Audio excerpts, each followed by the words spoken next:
Hello, and welcome to the Brave New Weed podcast. And now, here's your host, Joe Dolce. Welcome to the first episode of the Brave New Weed podcast in 2020. I'm Joe Dolce, your host. I'm with Matthew Hendershot in Germany. Matthew, Happy New Year. Frohe New Jahr auf dir, Joe. Happy New Year to you, too. Dankeschön, mein Freund. Bitte, Very bitte. good to see you. Very good to hear from you. I'm glad we made it through another year, Matthew. Oh, man. You know, it was questionable there. Had a couple of moments. No, absolutely. It's been a wild 2019. We've seen a lot of amazing stuff go on. We've been a party to a lot of amazing things, and we've brought a lot of amazing episodes to our listeners. So happy to have put the year behind me and behind us, and I'm really looking forward to what sort of conversations we can get into and how we'll see the world change in 2020. Oh, let's hope it changes a little bit in the right way. So I just want to tell you, Matt, before we begin, this episode is going to deal with the cannabis overdose. Have you heard of the cannabis overdose? Oh, man, I hate this term. I have heard people throw this around. Obviously, in the waves of legalization, opponents to the movement look for all sorts of things that they can vilify about the plant and about the movement. And one of them has been this thing that we're going to talk about in this episode, which has come to be known by some people as this cannabis overdose. Yes, it's a terrible word. Overdose always implies death. That is not the case here, but it's very interesting to talk about some of the illnesses that are associated with cannabis use that don't really get that much publicity. So we're going to kill the word overdose from now on, and we're going to devote this episode to something else. You're just going to have to hold on, listeners, to find out what it is. Before we get into this episode, I would like to remind all of our listeners out there that this particular episode is supported in part by our partnership with the Trichome Institute. If you would like to know how to identify the smells and flavors of your favorite varieties of cannabis, if you want to be able to understand this complex plant and be able to talk about it the way a sommelier discusses the nuances of wine, then you should consider taking Interpening, the online course created by the Trichome Institute. This course is the deepest dive you can have into the plant, and you'll come out all the wiser for it. Do you really know the difference between sativa and indica? And are those terms meaningless in today's marketing anyway? Do you know what a dry hit is? Do you understand how to use your nose to lead you to the best variety for your health and for the kind of high you're looking for? If not, consider taking the Interpening course from the Trichome Institute. I've taken the course myself. I've looked through the book and the literature, and it's one of the most interesting cannabis experiences that you can have. Plus, it's an absolute blast to learn about this plant. So, to check out this course for yourself, you can go to trichomeinstitute.com/bravenewweed. Once you're there, if you enter the promo code BRAVE, you can get 10% off the Interpreting course.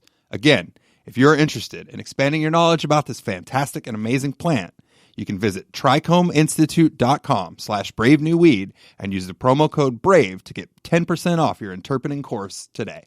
Matthew, you're a great sponsorship reader. How do you spell trichome, just in case somebody doesn't know? Yeah, it's Trichome, Trichome, Institute, INSTITUTE.com.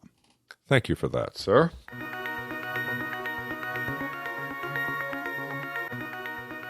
Listeners, I want to personally thank you all.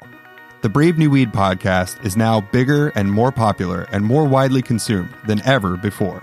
And that's because of all of you. But we don't want to stall out now, and we want to continue to grow. So we have one simple ask. If you love the show, share it with one other person who you may know, who may benefit, or has a curiosity and just wants to learn more. Your act of sharing with just one person can help us continue to grow, and by that growth, continue to bring you all of the best news, commentary, interviews, features, and more right here on the Brave New Weed podcast.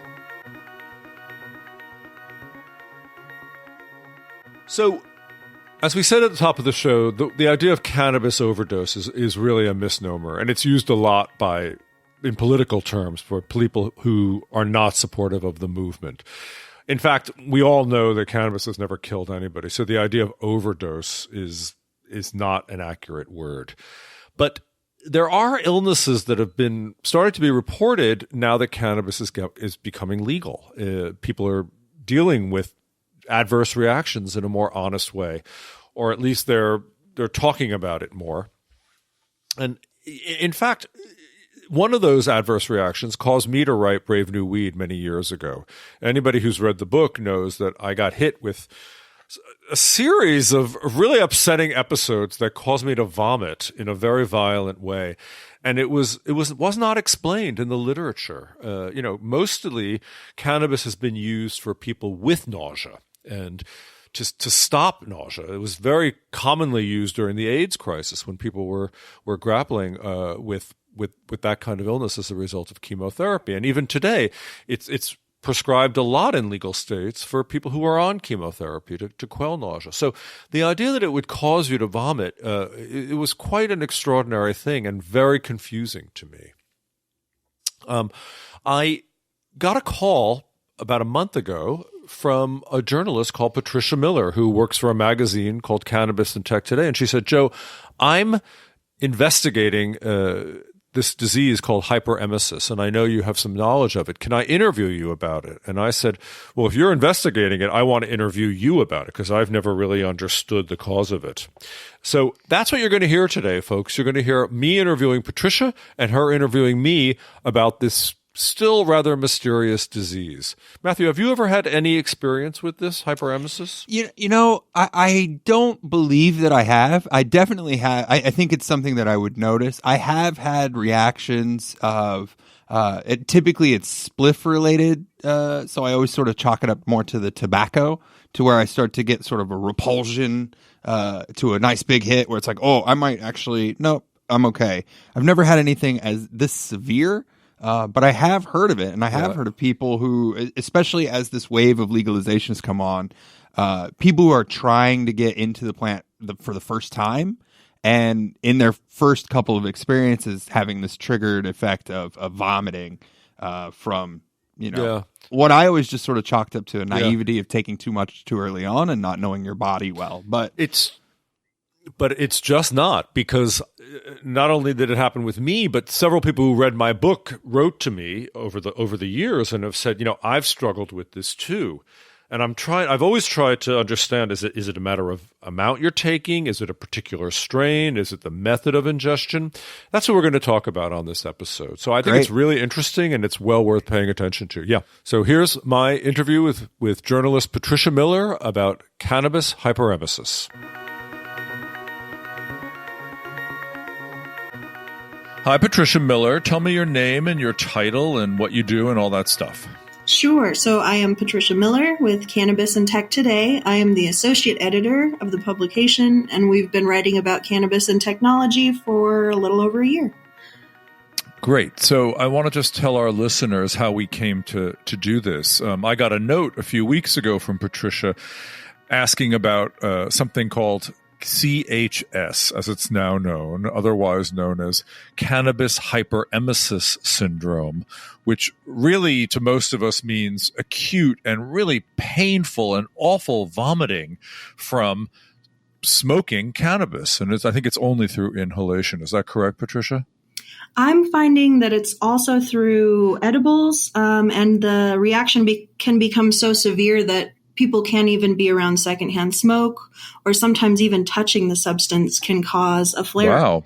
So Patricia emailed me because I guess you had read my book, and obviously it's one of the dramatic turning points in my rather undramatic book.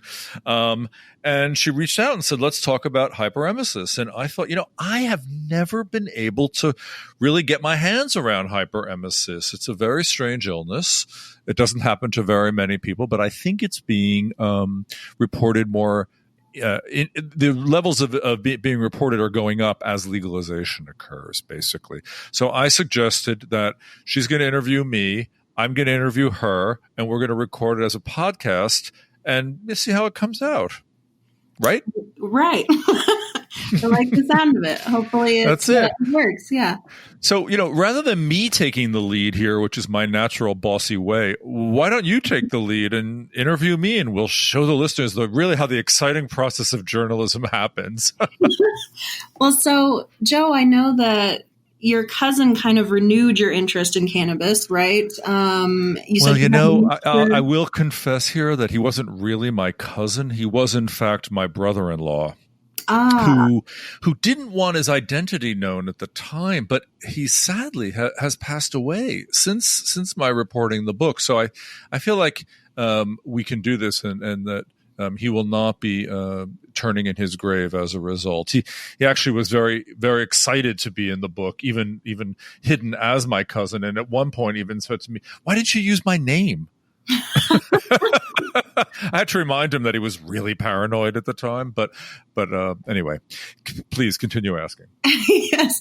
So, he introduces you to the substance again after many years, and I'm curious to know how you went from casual consumer to sort of investigative researcher for your book. You spent 4 years writing that? I think it was about 3 years between reporting and writing. Well, I realized there's a whole story in my book where I'm telling you is like I was sort of at a career juncture, and I was wondering what the next big step of my career was going to be. And I was having lunch with my agent one day, who was a wonderful gentleman who had one of the largest legal entertainment firms in the country, Bob Levine. And he said to me, "What are you doing with your life, Joe?" And I said, "God, Bob, I'm a little stuck, but I can tell you what I am doing is I'm smoking pot again." And he said, "Oh, wow, I love pot. That's great." And I said, "Bob, what do you mean? How have I never known this about you?" And he said, "Exactly. There's never been a book that actually gives pot users a reason and a justification for what they enjoy doing. Think about all those books on bourbon and scotch and wine, and all you ever read about pot is that it's this terrible thing, and there's millions of us all over the world. It's the most widely used plant. You should look into this, Joe." So, in fact, that's what I did. And I'm sorry for those of you who've read my book and sort of know this little story, but I first went to Amsterdam. I went to Amsterdam first to go to a cannabis cup. It was a High Times Cannabis Cup. Mm. And it was a pretty strange event. Have you ever been to one? You don't write about this sort of stuff, do you? Yeah. I haven't been to the High Times Cannabis Cup, no. It was sort of shambolic at the time. This was really a long time ago, and they weren't very organized. It was sort of just thrown together on a wing and a prayer. And let's just say this. I was the only guy in the room with no beard.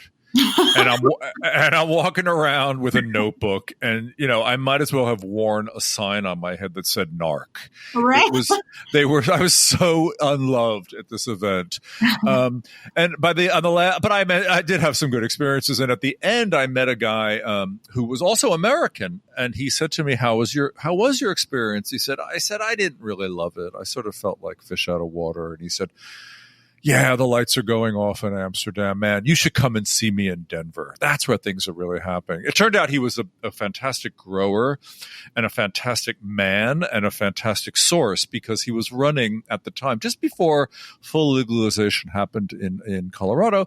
He was sort of the center of the cannabis growing and oil extraction scene.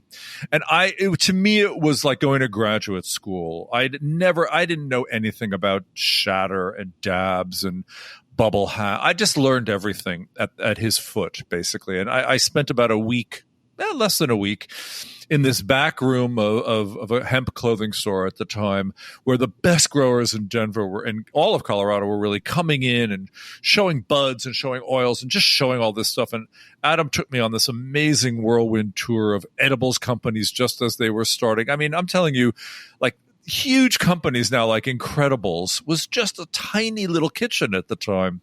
Mm. It was amazing. I mean, I knew instantly I was at the right place at the right time. But anyway, I spent 5 days or so there reporting, and really all I did was inhale secondhand smoke, because that's how I work. And on the last day, when I was finished, I said to Adam, "I'm taking you to dinner." He said, "Great. You need to do a dab now." And I had never done a dab before, and they set me up. I mean, they loved me. They were showing me a good time. They set me up with a pretty big dab. I would say if a regular dab is the size of a quinoa, this was the size of a sesame seed. Okay. It was maybe twice as big of a dab as one would take. But, I had watched these guys, they were dabbing a lot and I didn't know anything about tolerance. And, I had just been smoking for about 3 or 4 months again. Anyway, I take this very large dab and I exhale and the cloud goes all the way across the room up to heaven. And I'm thinking, what did I just do? And we get in the car and we go to this restaurant, this actually very good vegan restaurant, the name of which is escaping me, right behind the Capitol. And I sit at the bar. And I'm sitting at the bar, and suddenly, the words are dancing off the menu. Literally, I could not focus on the menu. And then I'm on the boat. Like the floor is shifting. It is, the waves are just getting worse and worse and worse. And I had to say, excuse me, I need to go outside. And it was January, and it was cold, and it was snowing, and it was nasty out, and it was really nasty inside of me. And there's no nice word for vomiting. I just vomited. And it went on for about 30 minutes, and it was humiliating, embarrassing, and completely mystifying. I had never had a violent vomiting like that. It literally felt like my stomach was being, somebody ripped into my stomach and was pulling it inside out. Wow. You wouldn't understand this, but many of our listeners will. It felt like it was coming from the base of my testicles. That's how deep this was. And I have to say I was pretty freaked out by it. I was outside for about 30 minutes, and then finally it ceased for a bit, and I shamefully went into back to the restaurant. I asked the busboy to please throw some water on the very disgusting sidewalk outside. And Adam drove me home, and I had an extremely uncomfortable night. And I woke up in the morning, and this is actually when I sort of knew I had a book to write, because this had never happened to me or anybody I know. And I started Googling, and there was really nothing. All I knew was that cannabis had been used during the AIDS crisis to help people who were taking lots of really bad chemo drugs stop puking, right? Because the more they puked, the less weight they held, and the quicker their wasting was going on. So, if you weren't dying from HIV at that time, you were dying from wasting syndrome. Right. And so my understanding was that cannabis is an antiemetic, something that stops you from puking. But here I had this terrible response, and I decided that's when I figured I needed to go to Israel to talk to researchers about what was going on. Anyway, that's a very long answer to your question. That is incredible. And didn't you meet with Dr. Mechoulam when you went to Israel? I was in Dr. Mechoulam's lab for several days, and one of the days I said to him, okay, what is the deal with this hyperemesis? And he said, it's completely dose related. Really? So I thought, okay, great. I'm not going to be dabbing anymore. But there's part 2 and part 3 to this story, which is that after I returned to the United States, I continued on my smoking exploration. And not once, not twice, 3 times, but 4 times I had the same response. And it was not because I was smoking a dab. As a matter of fact, one time happened at a dinner party that I was throwing in my house. And we had one puff of I think it was a joint or a vapor. No, it was a joint. And that was it. I was in the bathroom. I had to call off the dinner party. I canceled all the guests. The food never got cooked. And I had another miserable night. Another night I was over at friends. I was smoking alone, actually. And I had, again, 1 or 2 puffs, and I was outside again. So this continued happening. And it was mystifying because I knew no one else who this was happening to. And I'll tell you, you can feel it happening when it could be as little as one very small hit. I tend to smoke flower. Mm-hmm. It was in a joint. You just feel your entire equilibrium, your balance shifting. Your temperature, I believe, drops. You feel your stomach fall through your body, and that's it. You're done. And it's, again, that miserable, violent, painful sort of hurling. we could talk about this more. I have since learned that when I use a vaporizer, I use a Firefly 2 vaporizer to smoke flower, it has never happened. Really? Yeah, which is not to say it isn't going to happen, but makes me feel that there's something about the combustion of the plant. I don't think it's strength related. I'm sure Dr. Meshulam is a brilliant man, but I'm sorry. No, with me, it was not dose related at all. That's what's fascinating to me about your rendition of it is that I've only spoken with people, and it seems like for the most part, it affects chronic, long-term users who smoke a large quantity every day, and then out of nowhere, suddenly this starts happening to them. And it doesn't seem like that's been the case with you, Joe. That's what the literature says. I've read every study I could find also, and it says the same thing. Chronic use, high use. Also, a need for warm showers is always in the literature. I have a feeling some guy studied this, or some woman studied this many years ago, 7-8 years ago. Small cohort of people, that's what they found, and that became the gospel.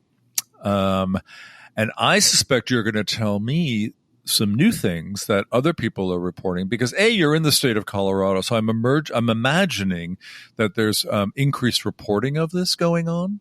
Yes, there has been more reporting of it now. They're starting to report it quite often from our largest hospital here in Denver, which is very surprising. And I'm wondering if it's less rare than we think and more a condition of underreporting. That's what I thought. I've always thought. So what? Tell me what you're learning, because honestly, I'm telling you that I just don't get it.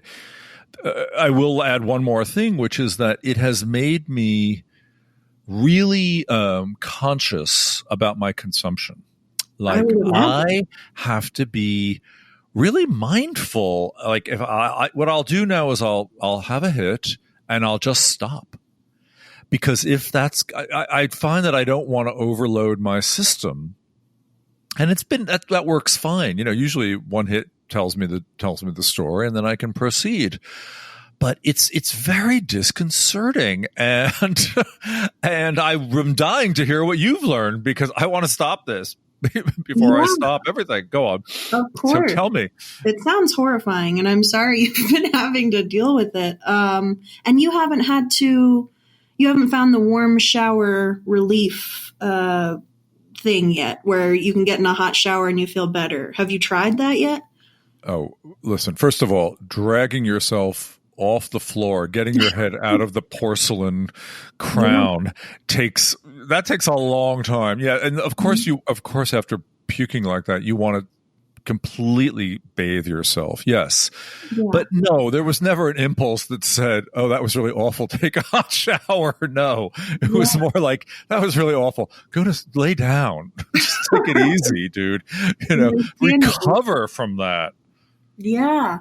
Well, I'm finding that many people report the hot shower helps, and that might tie into an article you sent me about capsaicin. But I think there seems to be some sort of parallel between the body's thermoregulatory response and the endocannabinoid system.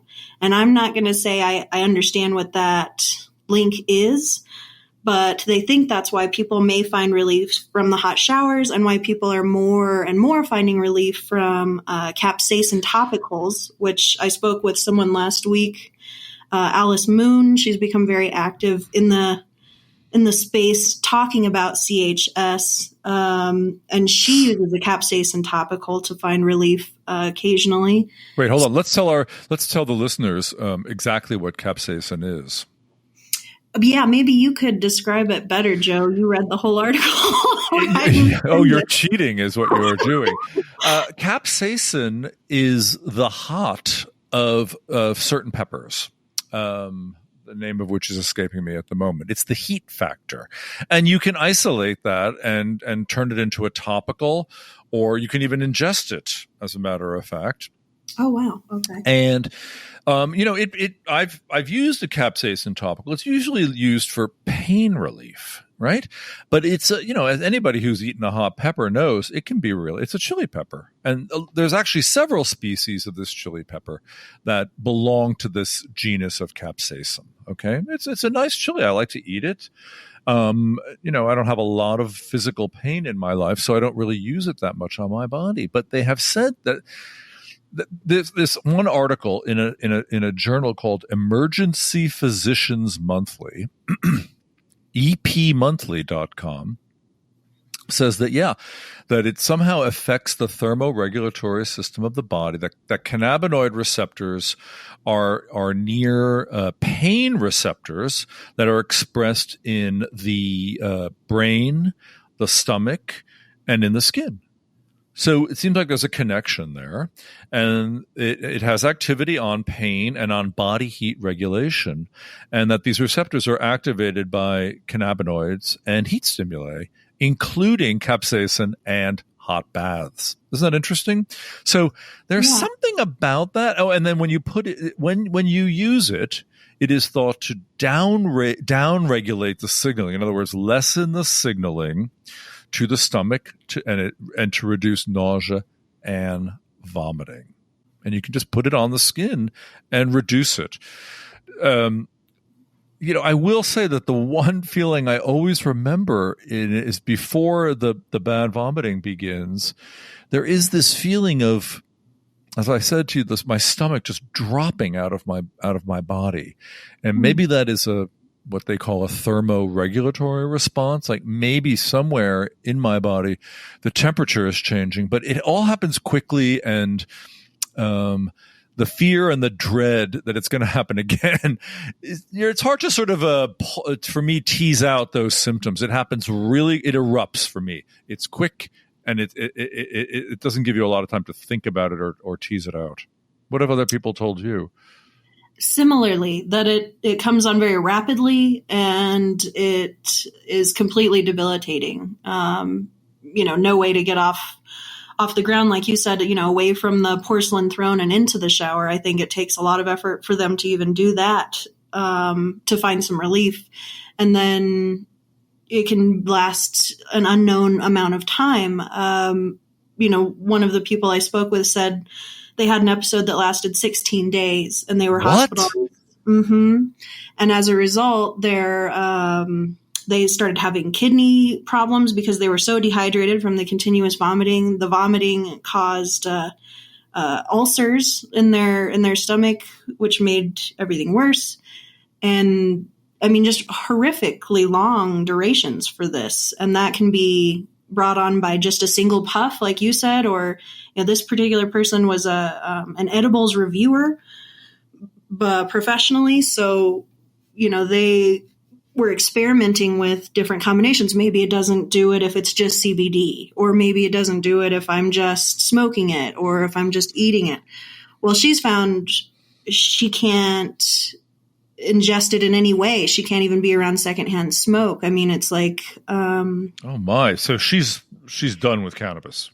Yeah, so she's really stopped experimenting with it, which is very hard for her to give up. It was a huge part of who she was in her career. And she's gotten a lot of negative backlash, surprisingly, from the cannabis community. People saying that, it's pesticides, not the cannabis, or that she's making it up, that she's a narc, to try to diss the cannabis industry. It's just very. I know the forces of prohibition are major, and it's hard for people to grapple with reality sometimes. But I can tell you, it's not strain related. It's not THC related. For me, it's not dose related, and it's certainly not about clean product related. I've had some of the finest cannabis grown by some of the finest growers in the world, and I'm quite certain there were no pesticides used on this, on their product. I'm positive of it, as a matter of fact. There's no doubt in my mind.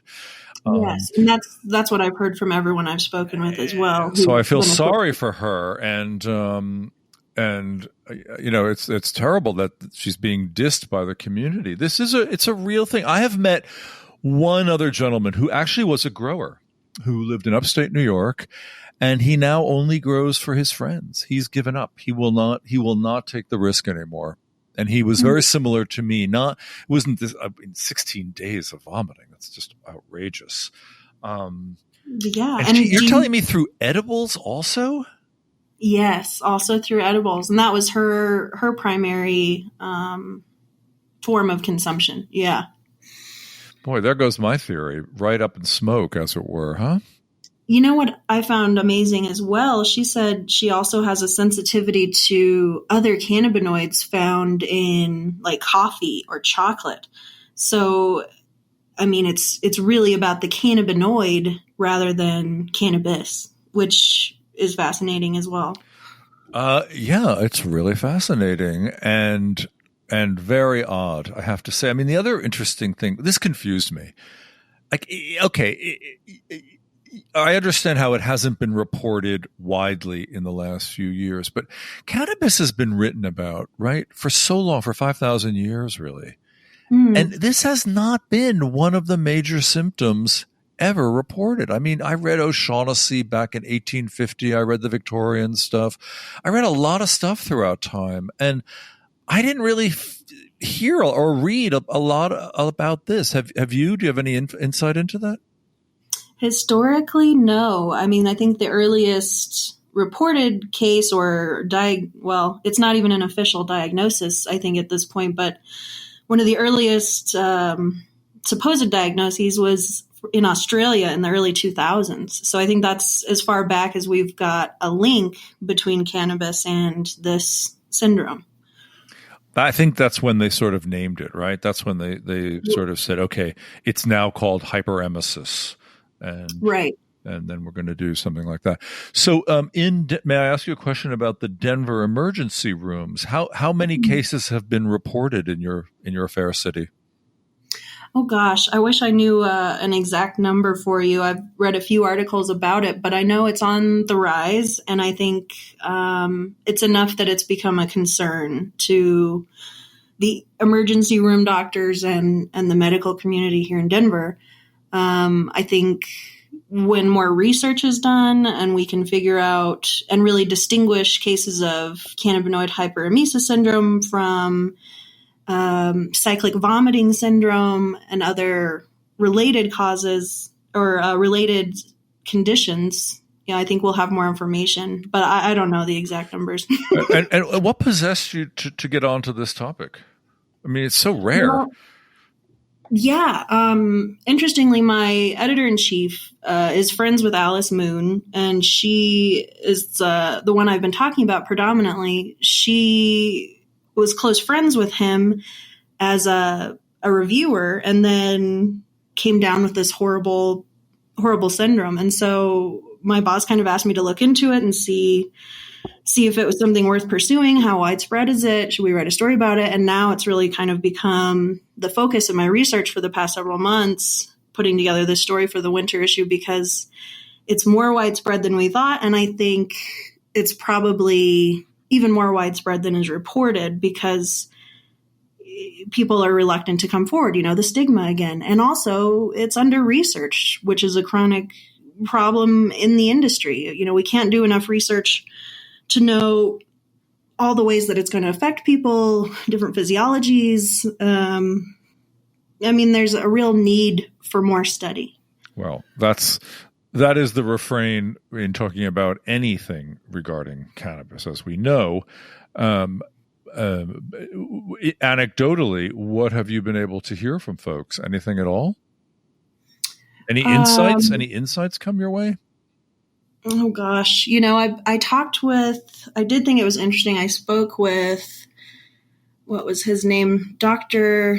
Crystal, Roger Crystal. So he's the CEO of Opiant Pharmaceuticals.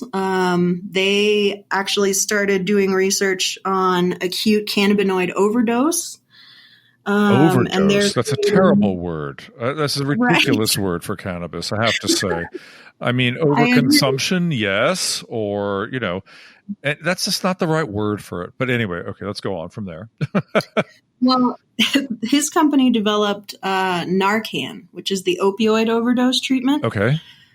So now they're working to create something for, as they call it, acute cannabinoid overdose, which I thought may be related to cannabinoid hyperemesis syndrome. But after speaking with him, I don't believe that it is the same thing. And most people are getting acute cannabinoid overdose from artificial cannabinoids, like spice. Oh, and those are all. You might as well just poison yourself. You should puke when you take those things. They're just terrible for you.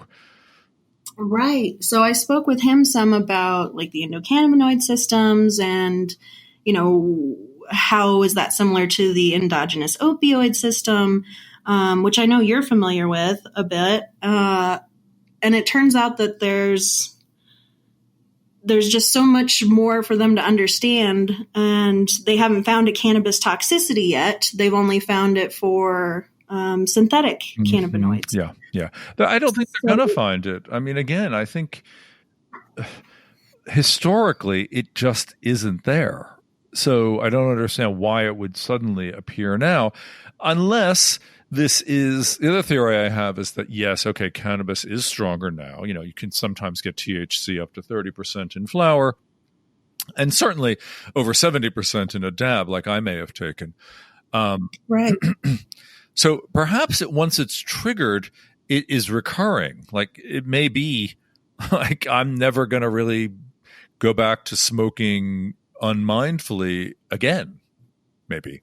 I don't know. That's what I've found, in my limited research. I'm not I'm not as well versed as I'd like to be in it. But what I've heard is once you've got CHS, you can't keep using cannabis. Like they haven't figured out a cure for it yet. The only solution is to stop smoking altogether. I'm glad it doesn't sound like you've had to do that. No, it's not the case with me at all. And I tend to find that, a lot of researchers talk about cannabis like they talk about opioids, as if they have the same consequences.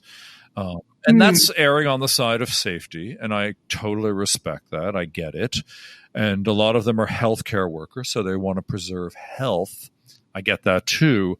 But I think the response calls for a little more modulation and moderation, to be honest, given the pretty extraordinary safety profile of cannabis. Exactly. I think that's the real shocker about it is no one's ever heard of there being a negative side effect to cannabis. Yeah, other than coughing too much, right? Or, Right. being a space cadet, or, using so much that you lose your train of thought every 2 seconds. Right.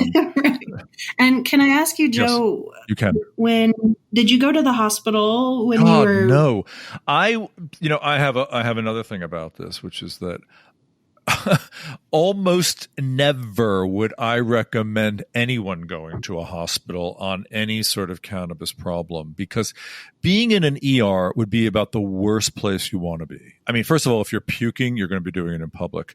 I often hear people who've taken too much of an edible go to a hospital. I'm thinking, oh man, why didn't you just go into a dark room, light a candle, put on some beautiful music, go find somebody you really like, and just get them to hug you for a couple of hours, because it's going to be so much nicer than sitting in a freezing cold ER in a paper gown, or sitting in that waiting room with the bright green lights just blaring at you, watching really bad things happen around you.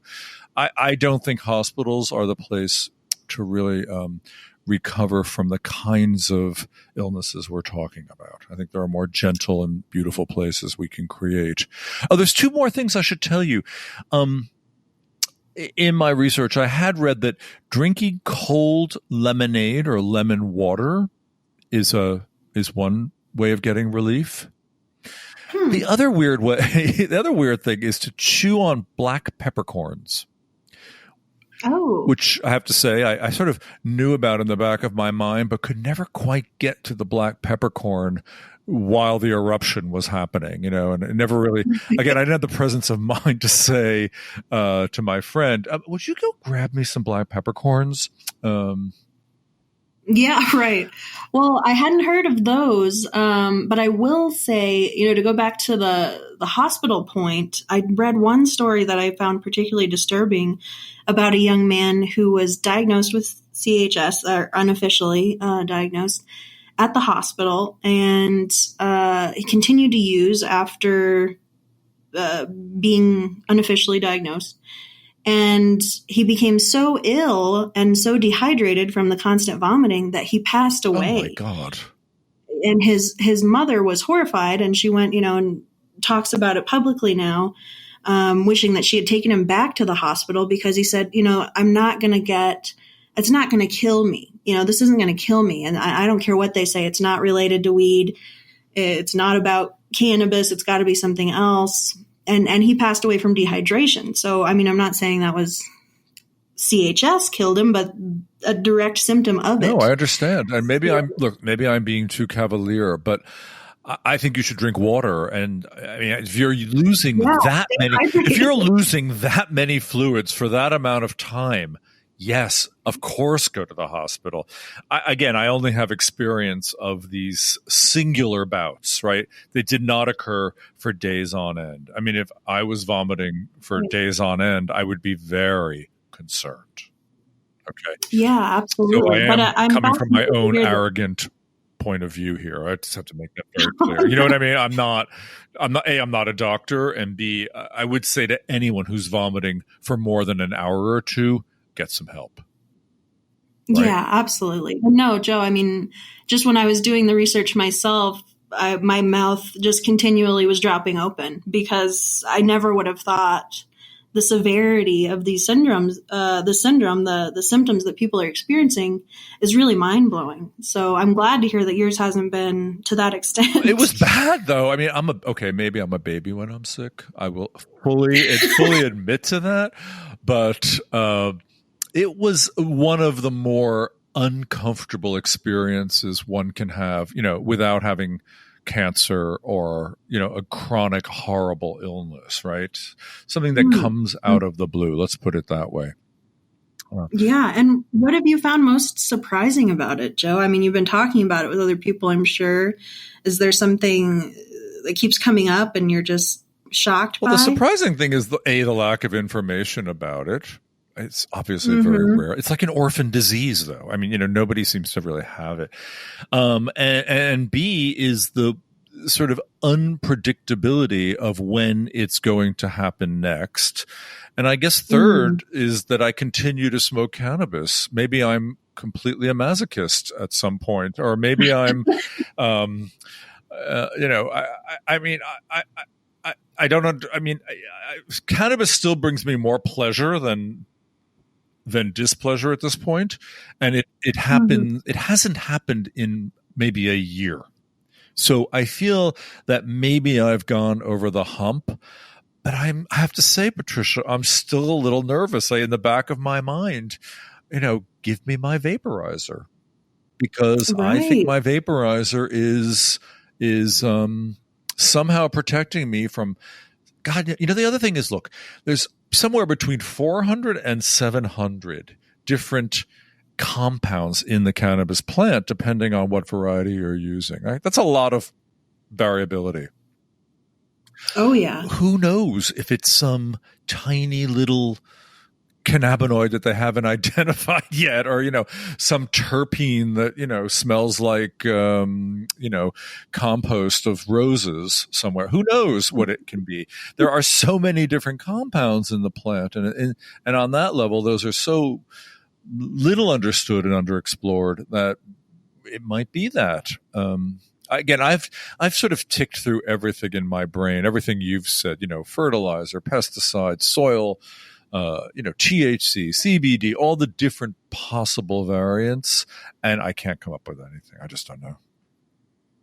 Yeah, and that's what I keep hearing from people, is that you can find these commonalities, and they're starting to look at systems of the body. I think that thermoregulatory bit that we touched on earlier is probably going to wind up being one of the more important aspects of understanding this.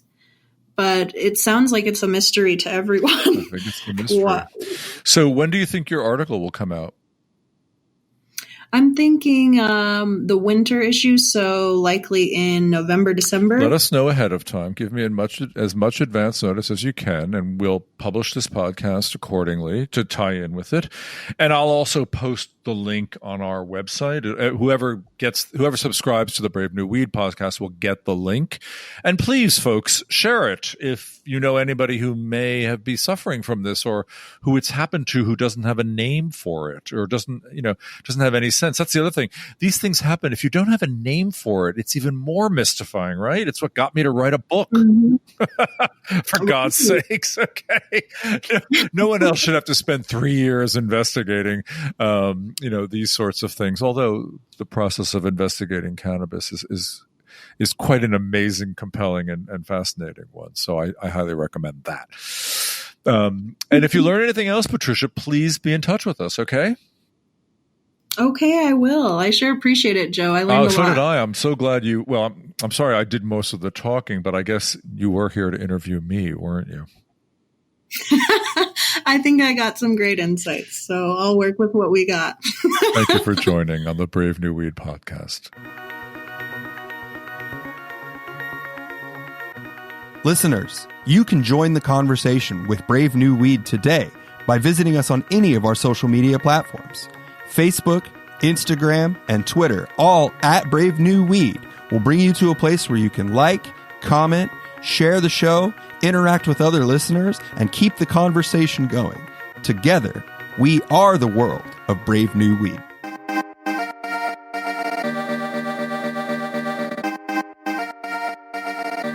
You know, Joe, I can't help but think after hearing that interview that there was a lot of good information in there, but it still doesn't really seem like there's a consensus onto what actually is going on with this cannabinoid. But it still seems like there's just not really a consensus as to what's really going on behind this syndrome. No, these are early days. I mean, this really hasn't been explored much. Who knows? I mean, as I said in the interview, for me, it happens when I combust the plant at a high temperature. It's not about vaporizing. But I don't think it's true for everybody. And people who've contacted me who've suffered from it, there doesn't seem to be any consistency at this point. So it's pretty baffling. But if you want to read more about this, the article will be in a magazine called Cannabis Tech Today. And you can search for that. And the author's name is Patricia Miller. Joe, for people who don't have this magazine regularly on their newsstand, maybe, where is there a website that people can go to find this? Of course. It's called Cannabis Tech Today, CANNA techtoday.com. And you can search for Hyperemesis and Patricia Miller, and that will bring you to the article. While you're surfing the web and looking up that article, don't forget also to stop by trichomeinstitute.com/brave to use your BRAVE promo code to get 10% off their interpening course so that you too can learn the nuances of the sights and smells of your whole plant cannabis. Thank you, Matthew. Thank you, listeners. Have a great beginning to a new year. Thanks for listening to the Brave New Weed podcast. This episode and all future episodes are made possible by amazing listeners like yourself. If you like what you've heard, we encourage you to show your support by giving $1 a month for special access and rewards on patreon.com/bravenewweed. You can also follow us on Twitter and Instagram via @bravenewweed. Find us on Facebook at facebook.com/bravenewweed. And remember, you can always find more information about us or information discussed in each episode by pointing your favorite browser to bravenewweed.com.